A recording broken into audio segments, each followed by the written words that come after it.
오늘 우리에게 주시는 하나님의 말씀은 신약성경 빌립보서 3장 10절로부터 14절까지 말씀이 되겠습니다. 신약성경 321면에 있습니다.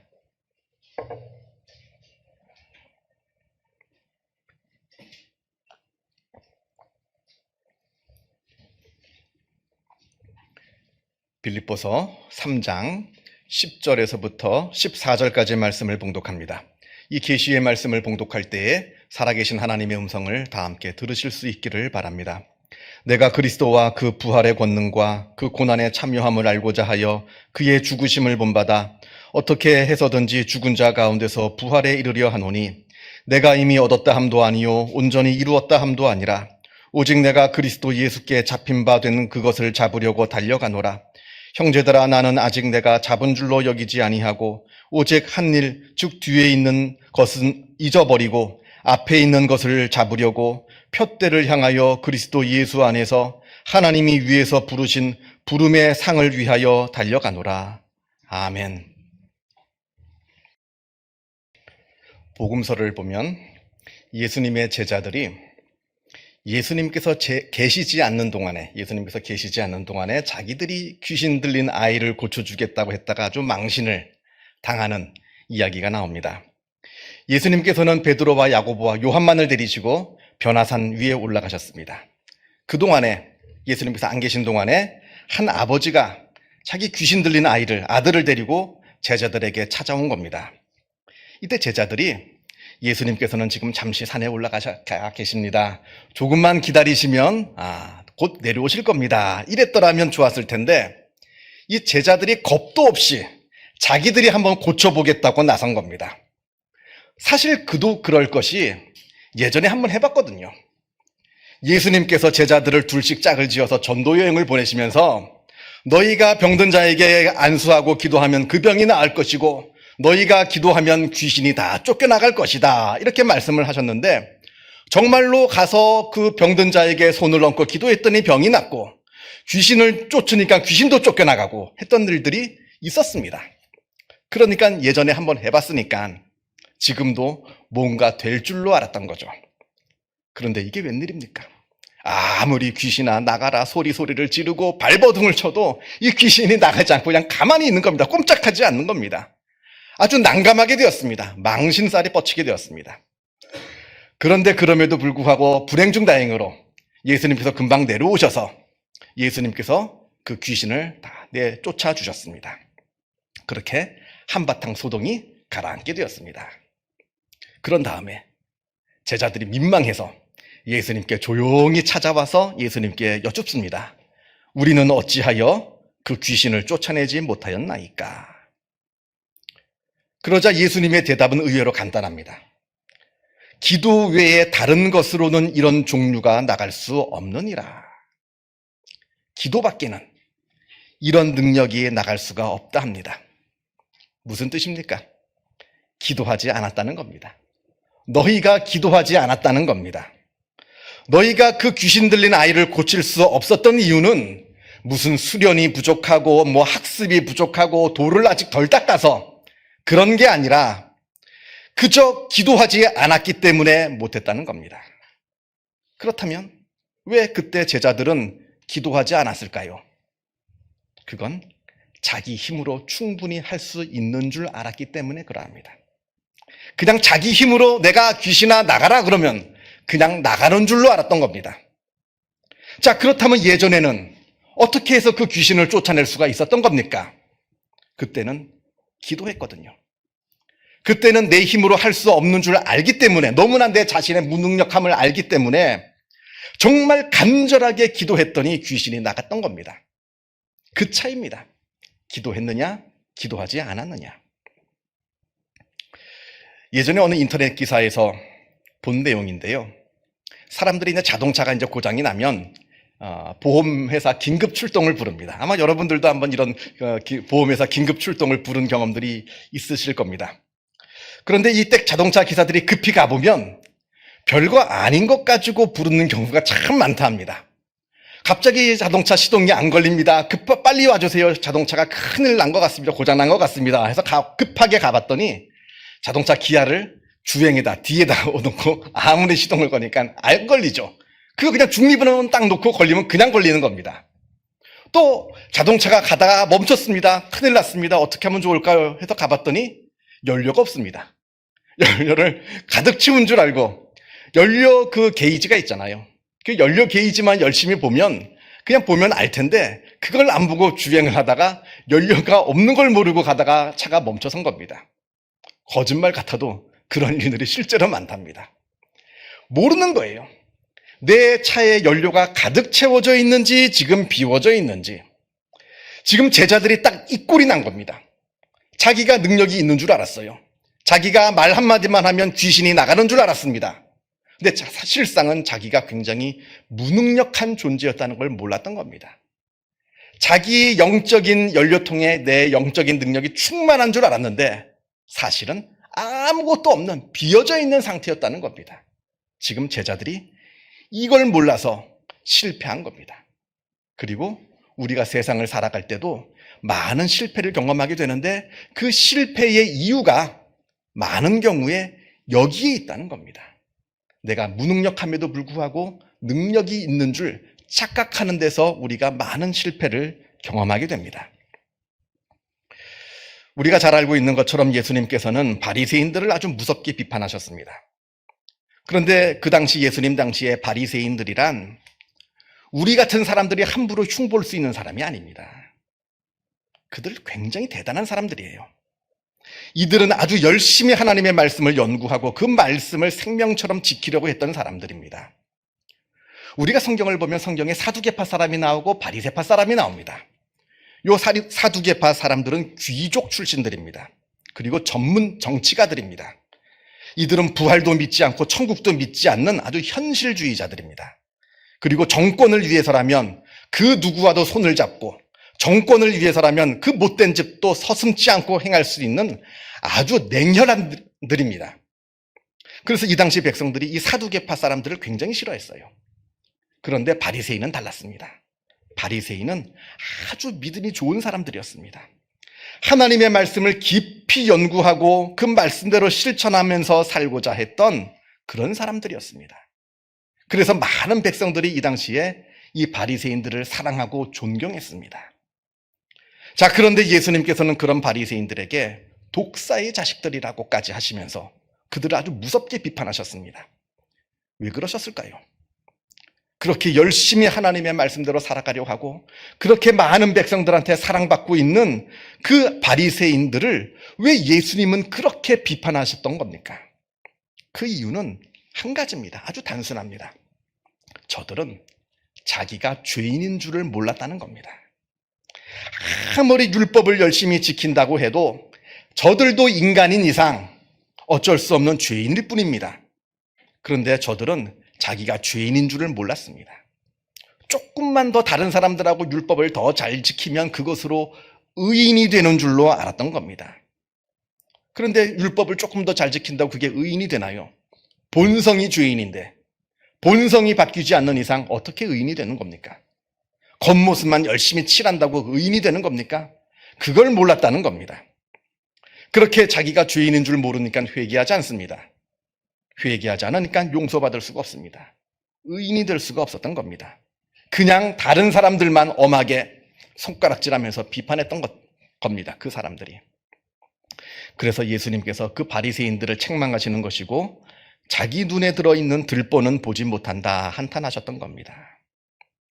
그러나 반면에 그 당시에 있었던 많은 죄인들, 특별히 세리나 여러 많은 죄인들이 있었습니다.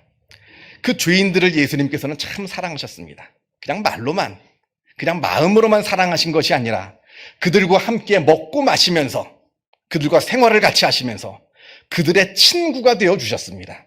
그러면서 세리와 죄인들이 저 바리새인들보다 하나님의 나라에 먼저 들어가게 될 것이다. 이렇게까지 말씀하셨습니다. 왜 그러신 겁니까?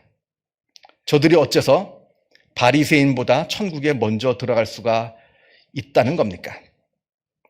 저들이 바리새인들보다 더 하나님의 말씀을 잘 지키고 저들이 바리새인보다 의롭게 살았다는 얘기가 아닙니다. 그런 1차원적인 이야기가 아닙니다.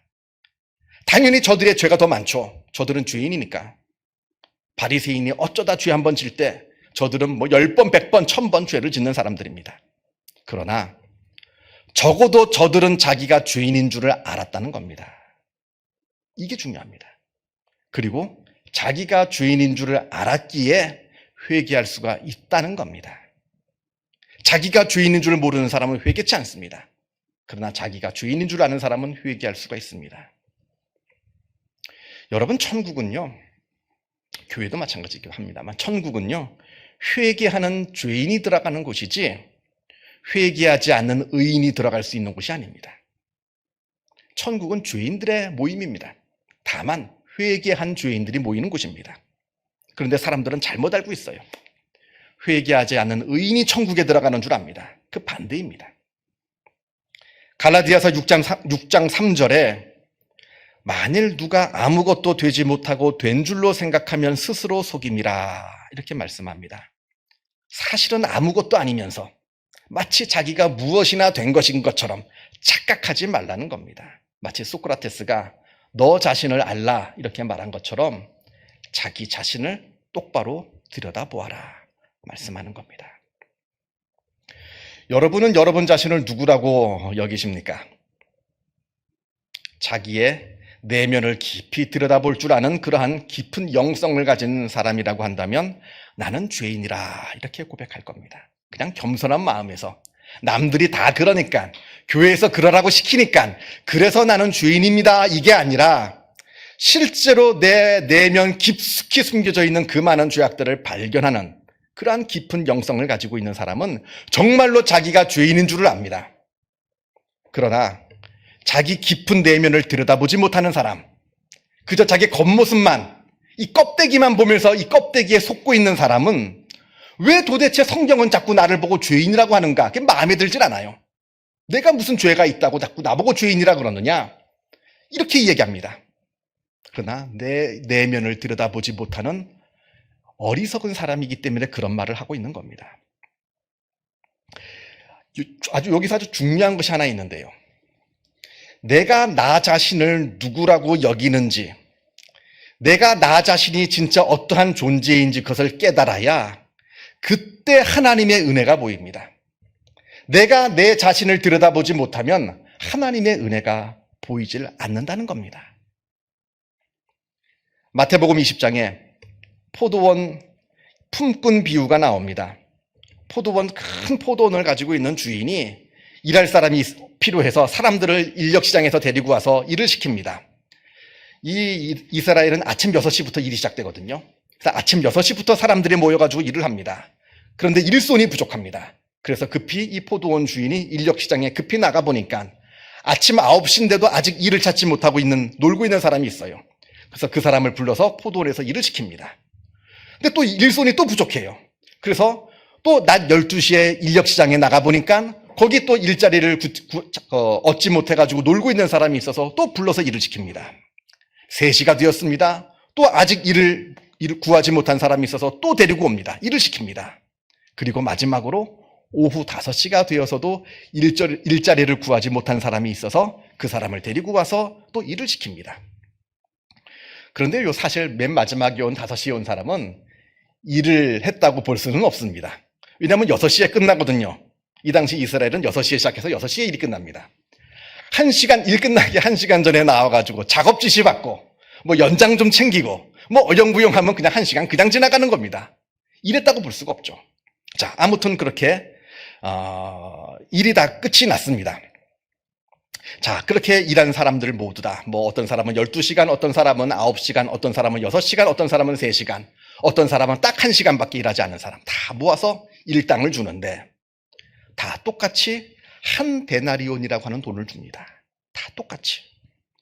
그러니까 일찍 온 사람이 너무나 화가 나가지고 저 1시간밖에 일하지 않은 사람하고 12시간 동안 아주 종일토록 내가 이 더위를 견디면서 일한 나하고 어떻게 똑같이 대접을 하는 겁니까? 똑같은 돈을 주는 겁니까? 라고 포도원 주인에게 항의를 하니까 그 포도원 주인이 하는 말이 네 것이나 가지고 가라. 나중에 온 사람에게도 너와 똑같이 주는 것이 바로 내 뜻이니라. 이렇게 말씀합니다. 네 것이나 가지고 가랍니다. 네 것이나 가지고 가라. 먼저 온 사람이나 나중 온 사람이나 다 똑같이 주는 것이 바로 내 뜻이다. 이렇게 말씀합니다. 여러분, 이 말씀을 읽을 때마다 어떤 생각이 드십니까? 이 말씀을 읽을 때마다 뭔가 좀 이상하다, 좀 말도 안 된다, 억울하다라고 생각을 하십니까? 아니면 반대로 다행이다, 정말로 다행이다 이렇게 여기십니까? 내가 나를 누구로 여기느냐에 따라서 이 말씀의 의미가 달리 다가올 겁니다. 나를 아침 6시부터 온 사람과 동일시한다면 억울한 말씀이 되는 거고요. 나를 마지막 5시에 오게 온 사람이라고 여긴다면 정말 은혜의 말씀이 되는 겁니다.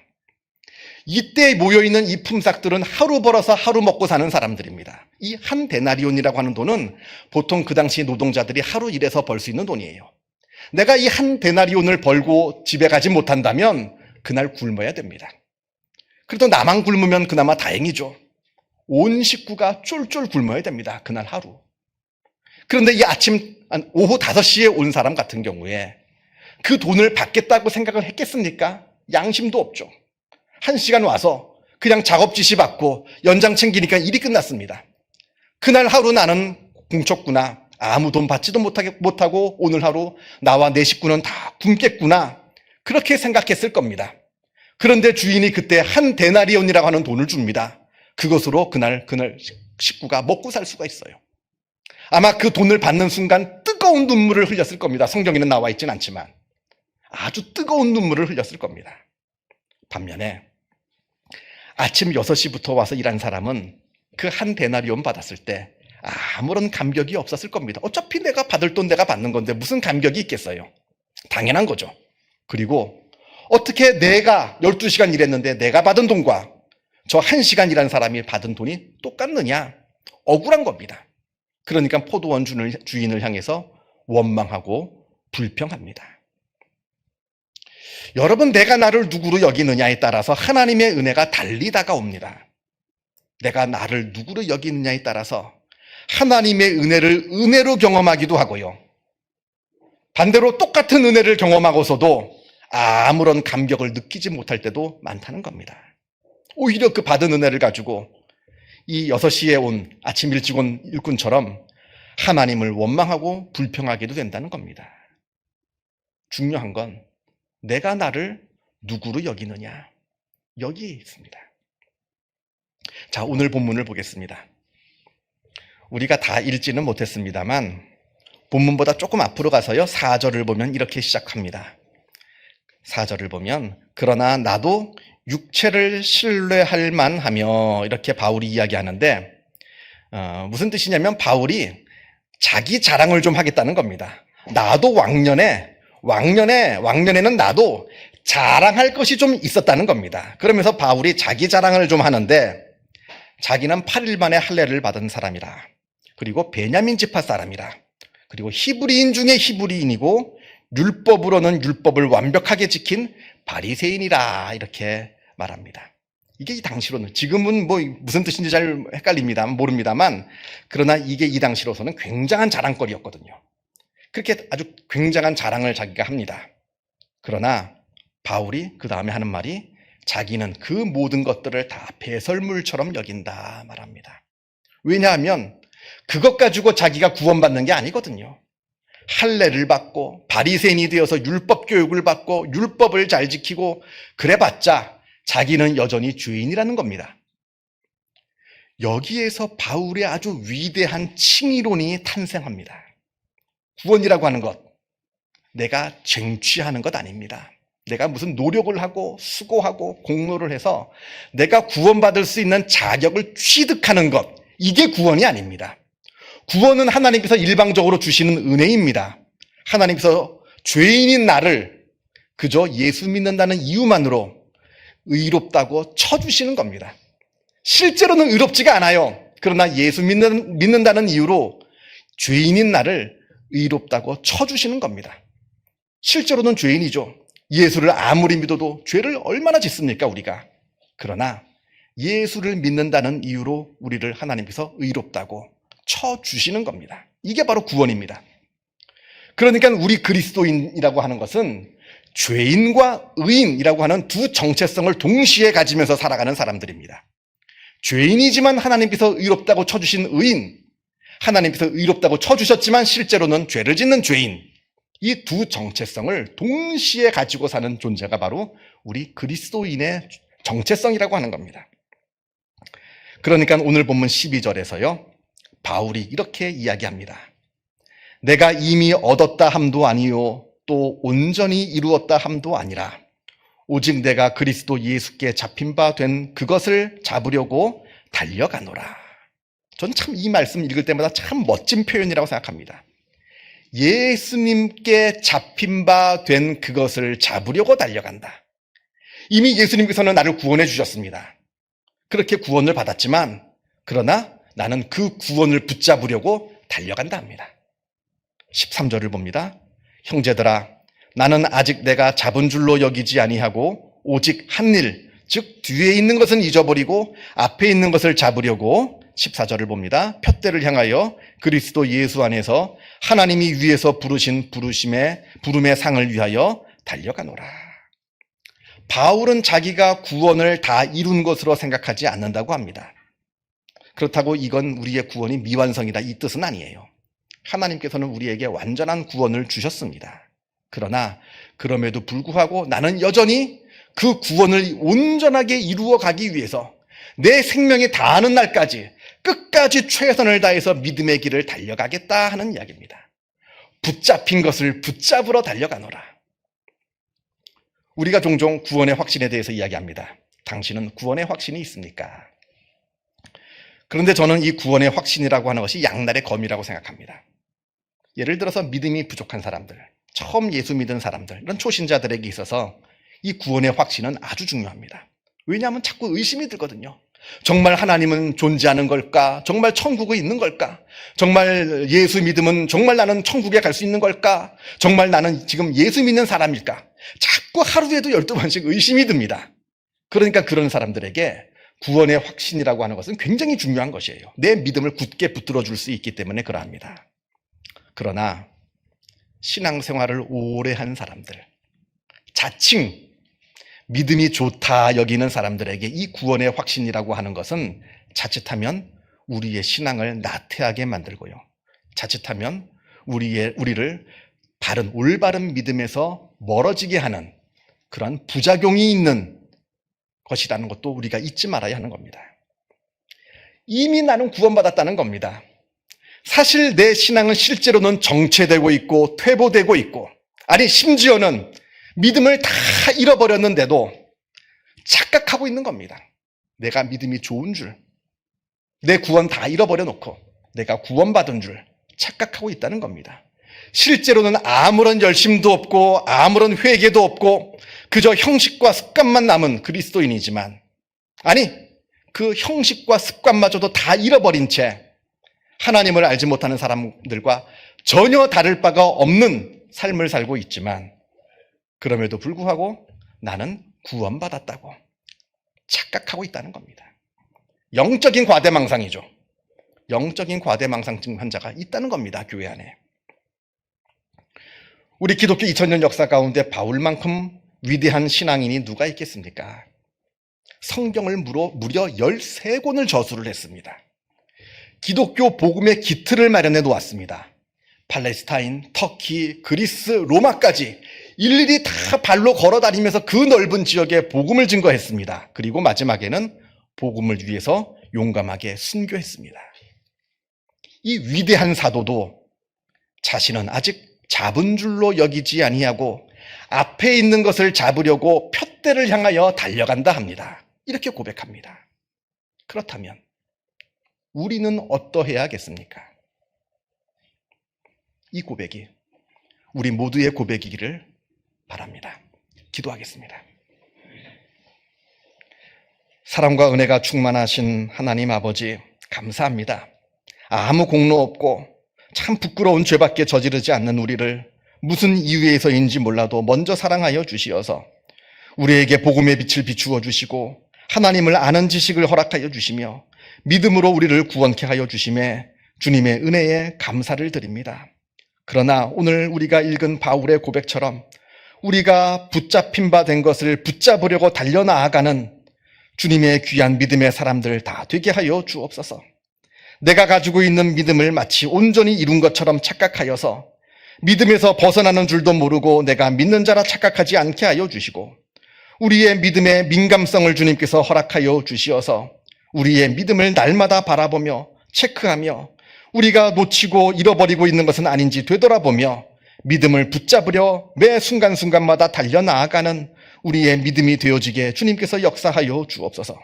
그리하여 하나님께서 우리의 믿음을 바라보실 때 착하다 충성되다 칭찬하시는 복된 믿음이 되게 하여 주시어서 하나님을 기쁘시게 해드리는 복된 믿음의 사람들 다 되어질 수 있도록 주님께서 역사하여 주옵소서. 감사드리오며 이 모든 말씀 우리 주 예수 그리스도 이름으로 기도하옵나이다. 아멘.